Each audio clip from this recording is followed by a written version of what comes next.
been absolutely looking for it as a requirement for the processes that we develop in the future. Yeah, go ahead. Two things come to mind when you talk about having non-university people use it. One, we automated our parking permit process, where now I just fill out an e-form for it.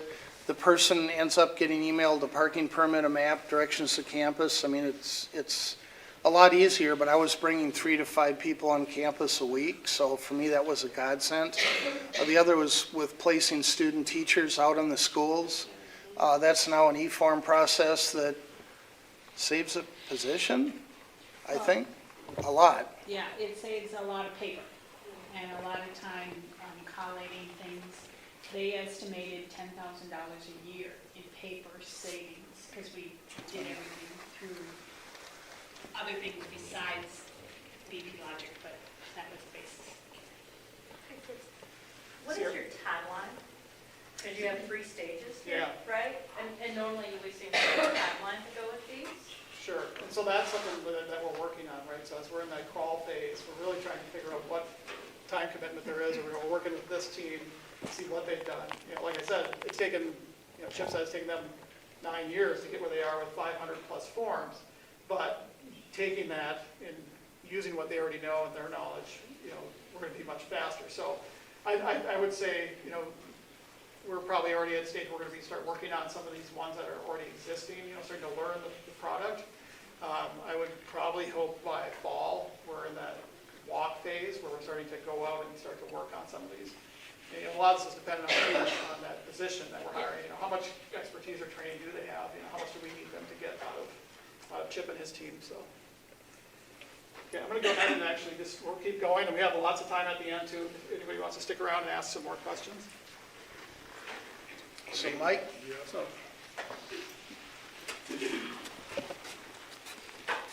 first, I apologize for my voice. I'm suffering from pretty bad allergies right now. My name is Mike Scarp. I've been working with this since the beginning.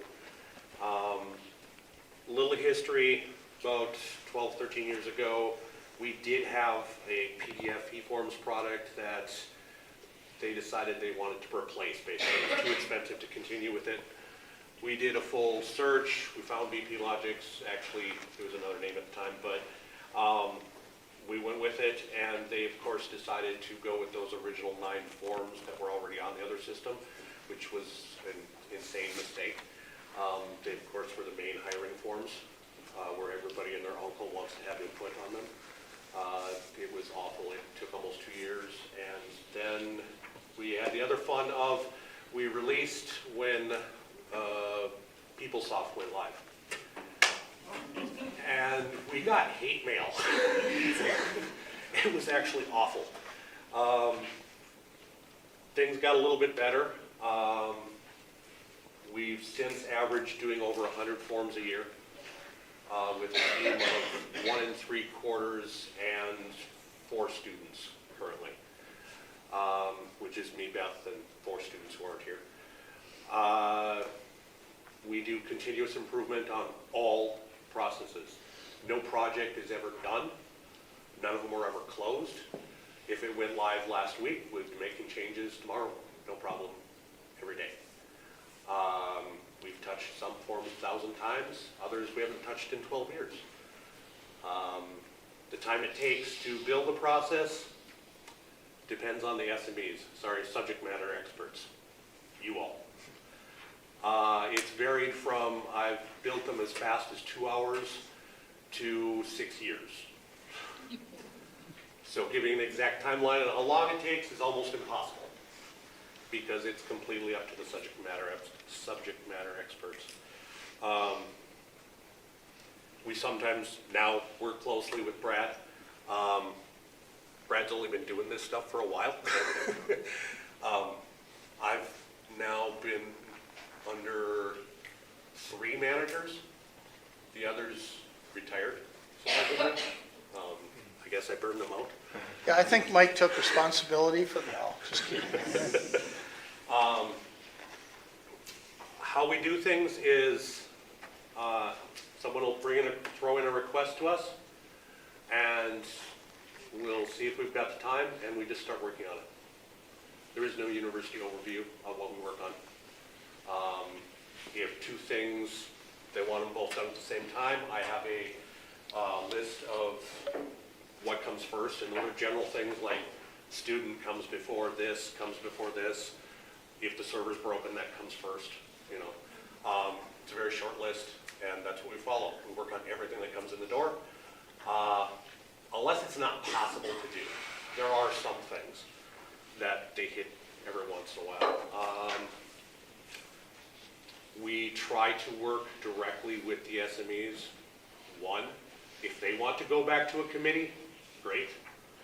I don't want a committee in my office, it's not that big. And we try to move it along as quickly as possible. We really try to have this stuff done in weeks and not months or years. It irritates me in years. We keep track of all the projects with Kanban. We have currently, excuse me, about 650 projects on there. We have 560 live, and we have the rest in development. Some of those are probably dead, but we don't consider them dead until someone tells us they're dead. I think that's about all I got. Yeah, no, I think that's good. The other thing that I guess I would like to mention that I'm sort of proud of is when Joe and I worked together on this, we have a written agreement. If we don't fulfill our part of it, you guys can fire us, no bad feelings. That's, in the past, things we've had to do with Madison, it was like, you take it, you do it, and if there's a problem with it, too bad. But I'm sort of proud of the fact we have something in writing so that if it isn't working out, it can get resolved. It's not going to drag on forever. I think this relationship will go for a long, long time, but there's some teeth to it, so if it doesn't work out, you go your way, we go our way. We still would like to be able to help you with any questions you might have later, but I am absolutely confident this is going to be a home run for you guys.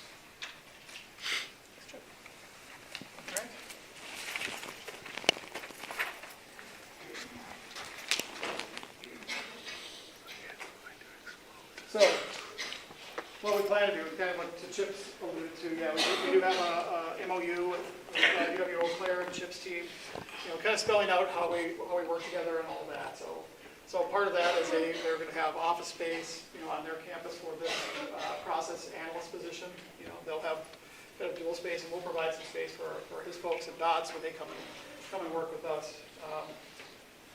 Right now, the big first initial steps are getting that process consultant hired, getting them trained up, you know, to do the work that Brad does, you know, to go out and work through these processes.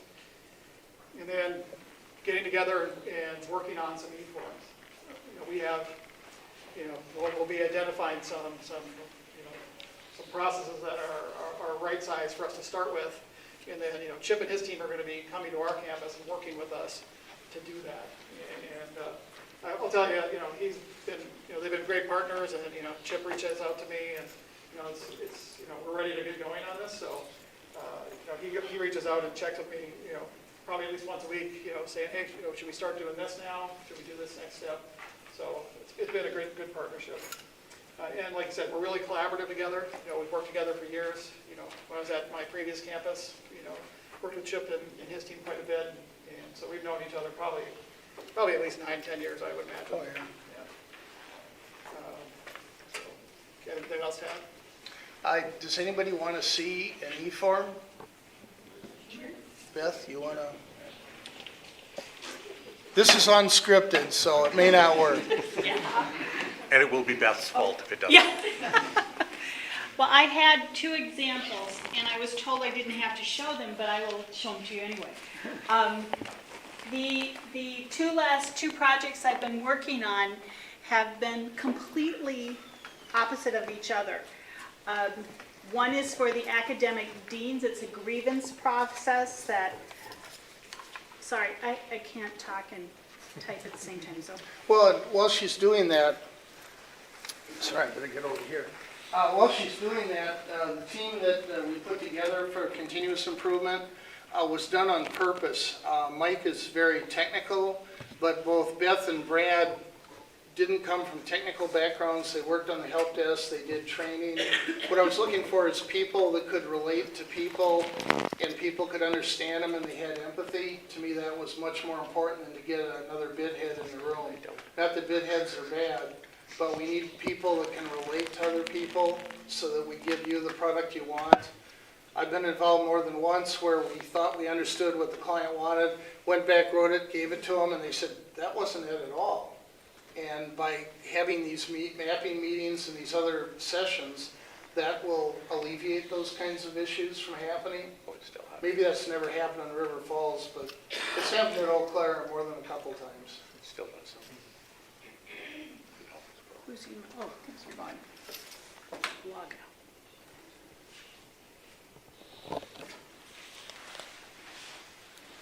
Okay, yesterday I met with the associate deans and the one academic chair, or academic dean, and I'm sorry, I really can't type when I'm talking.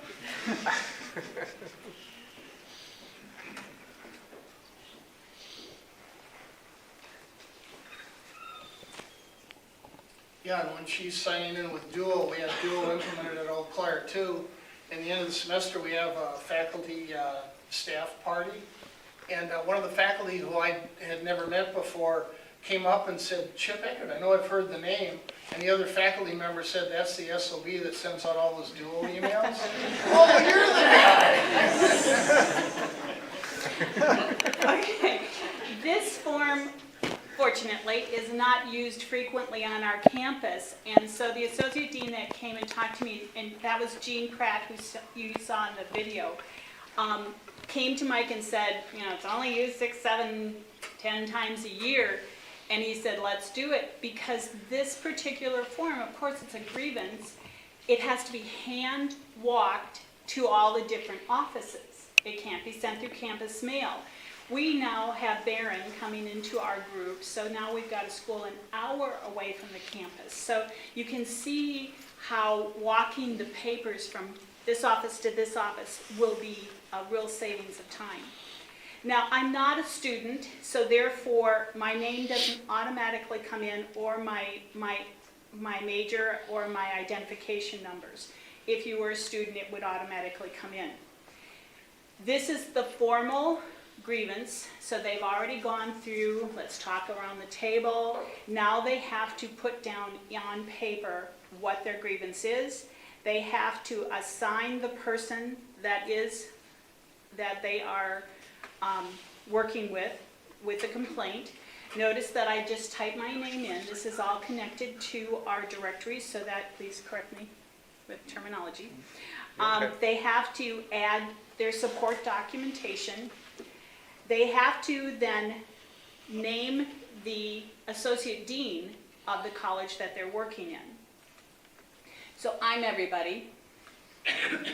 This is the routing order, and you can see it's a long list. These things will be, my name, well, some of the names will come in as we progress through it, but since I'm everybody, when I submit it, so I have to fill in something for everything.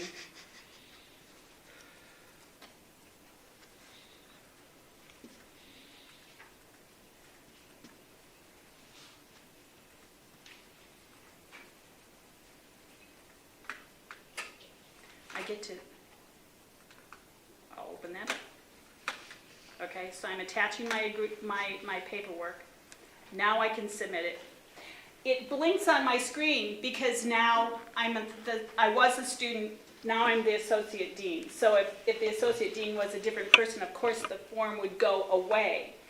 Now, that associate dean will get an email eventually.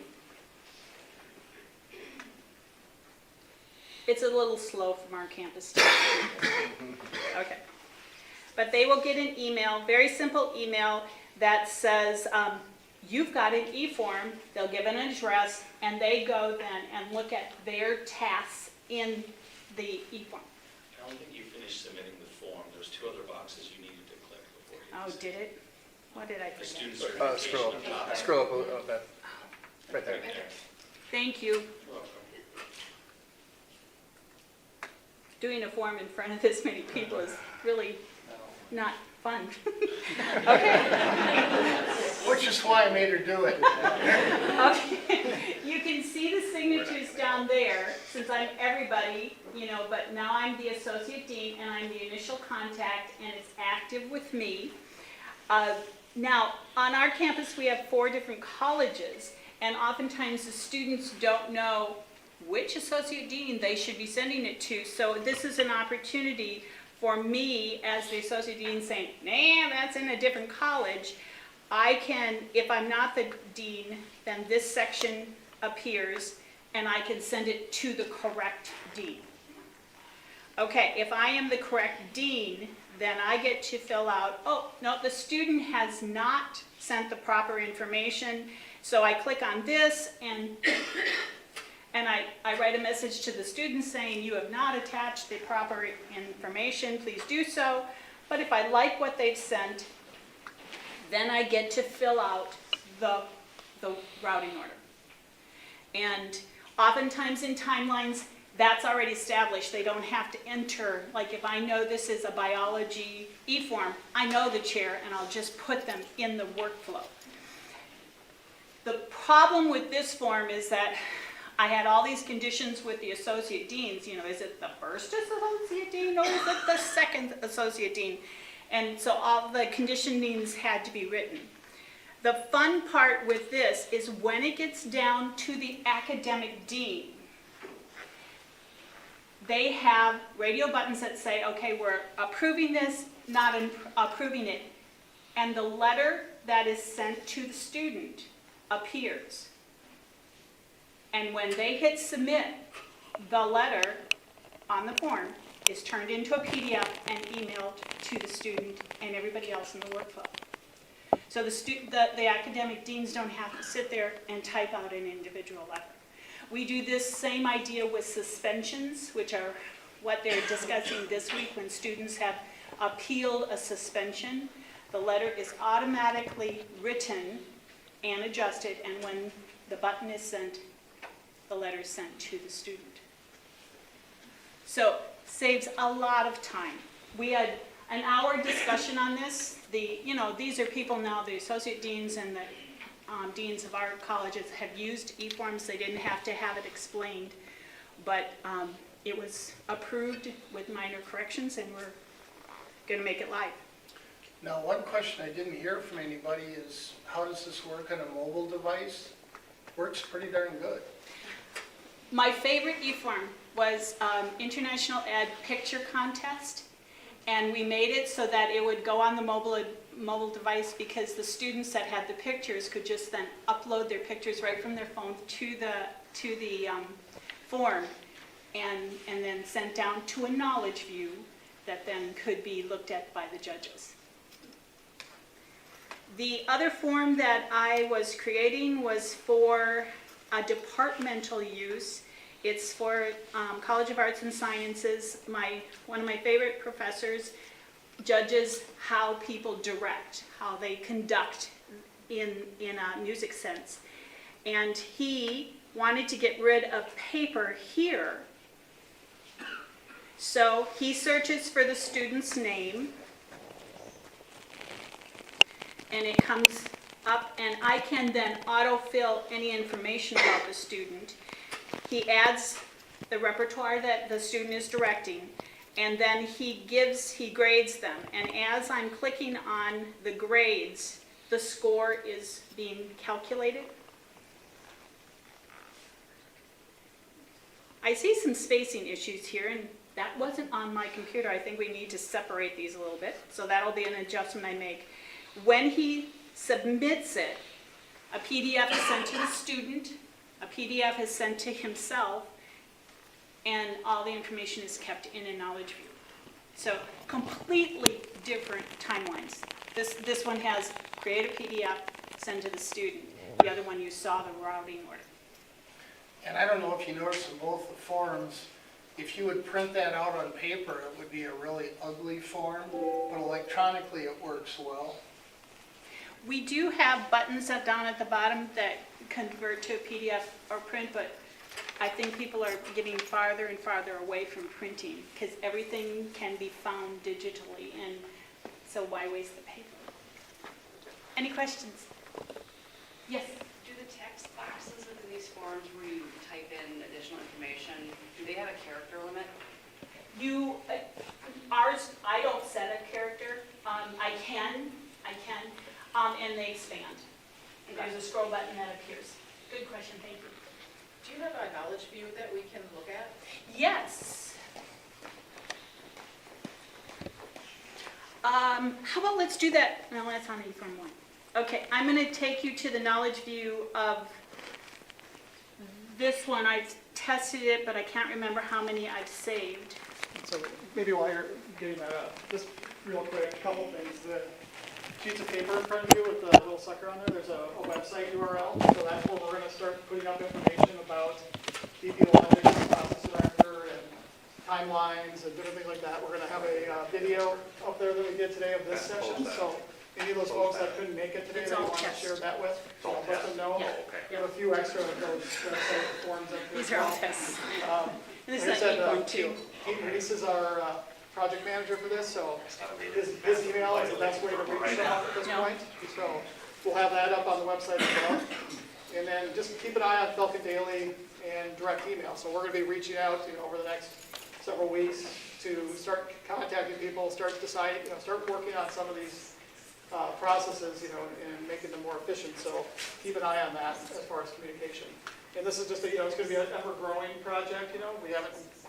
Think of it as, if you're a project manager, think of it as the waterfall. It's a waterfall, which is everything's all planned out, and there's more of an agile method. And this is more of an agile project where we're taking sprints of, a few weeks here, a few weeks there to get things done. We're not going to spend too many months planning everything. We're going to try to keep it moving. This is a knowledge view that, there again, I kind of create something and then the person tells me what they really want. This is the form. These are all test people. This is Dr. Stewart obviously had a student fill one out, or he filled one out for a student. I can have a PDF. I can have the form. Here are all the scores. I can download to a CDS, an Excel file, so that if you wanted to do data analysis, you could do that. So a knowledge view is something that usually people don't use right away because they forget it's there. So it's nice to come back to you after 6 months and say, oh, are you using the knowledge view? We can make this how you want to see it. I have one person in social work that wants her Excel just like this, and I never get it right the first time. So anyway, it's, as they said, these are always improving because different users want it different ways. Yes. Can I just ask a quick thing? I know we're running out of time, but I just want to get a sense for ownership of the form from an archiving standpoint, digital record standpoint. Who is responsible for the form and for keeping it for the required 10 years or whatever it is that system policy says we should maintain records? I can just share with you that on my previous campus, we never got that resolved. These were just accumulating on a server somewhere. And I don't know if Eau Claire has made more progress with that question. Yeah, you're way ahead of everybody. Per system policy, I'm the one who's supposed to retain all of how long they're supposed to be retained, but I'm still having difficulty getting the owners of the forms to actually have that discussion. I finally got it through on one of them, and we are setting up a policy to only retain them for 6+1, which is all of, somebody here probably knows Jackie Griesel, with all the accounting, accounts payable, purchase, all of those forms are going to be a 6+1. But according to state policy, the main administrator of the server is the one who's supposed to maintain how long those are supposed to be Okay, good. with So working that's with the the ownership owners. issue, not the initiator of the form, but the server administrator Yeah. is sort of the owner. They put it on them. Okay. Well, we'll need some guidance on that issue from you all, for sure. So I'll let everybody know that we actually have the room for another 30 minutes or so. So if anybody wanted to stick around and ask more questions, you're more than welcome to. So I want to thank everyone for coming out today and showing up. This is a great group, great group of people, and we're very excited to keep this moving forward, and we'll be reaching out.